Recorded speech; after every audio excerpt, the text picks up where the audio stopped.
President Donald Trump wants to designate the Muslim Brotherhood a terrorist organization. The administration had initially considered the designation shortly after inauguration in 2017, but quickly decided against it. This latest push appears to be the result of Trump's meeting with Egyptian President Abdel Fattah el-Sisi 3 weeks ago, during which time the leader urged Trump to make the designation. The president has consulted with his national security team and leaders in the region who share his concern, and this designation is working its way through the internal process, White House Press Secretary Sarah Huckabee Sanders said on Tuesday. But do the actions of this nearly century-old group support such a designation?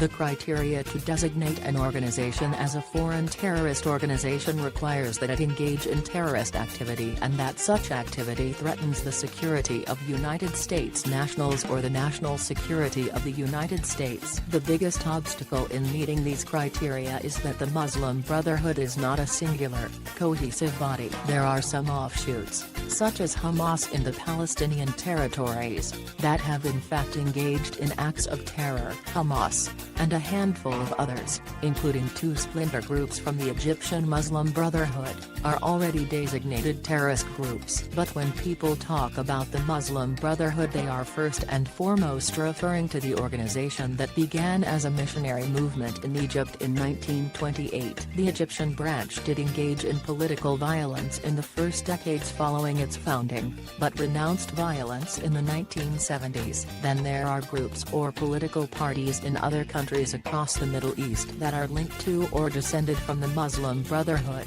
and most of these eschew violence. In several instances, such as Indonesia, the affiliated party not only participates in democratic politics, but the state is also a participant in the international coalition against the Islamic State group. As such, it would be difficult to satisfy the legal definition for designating all offshoots of the Muslim Brotherhood a terrorist organization, and potentially even harder to enforce such a designation. The Trump administration has not clarified whether its designation would apply to the Egyptian Muslim Brotherhood or the broader network across the region. But the reason that el-Sisi, and some of his allies in countries such as Saudi Arabia and the United Arab Emirates would want the designation is clear.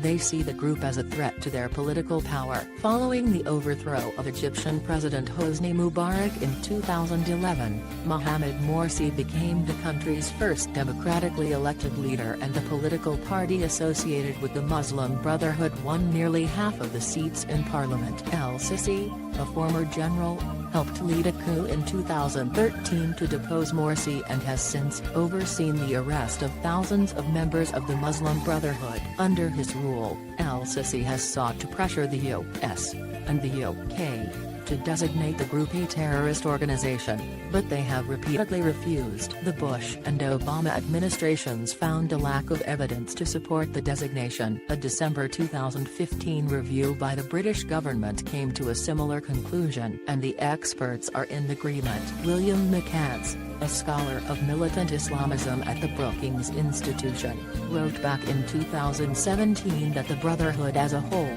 in several different respects, does not meet the criteria for designation under the statute. That's why, despite pressure from governments like Egypt and the UAE over a protracted period of time, it has not been designated to date under any of the previous 3 administrations. Daniel Benjamin, the former coordinator for counterterrorism at the State Department, agrees. State looked at this in 2017 to 2018 and concluded there was no legal basis for designation. That continues to be true. The admin is again, as with the IRGC move, warping the process for political purposes. It's malpractice and ultimately dangerous, he wrote on Twitter. We can disagree on whether the group is bad, authoritarian, a liberal. But on the specific issue of whether they meet the criteria for being an FTO, a foreign terrorist organization, the argument and the evidence simply aren't there, said Brookings senior fellow Shadi Hamid. Washington Post columnist Jamal Khashoggi put it in even starker terms in a piece he wrote just months before his murder: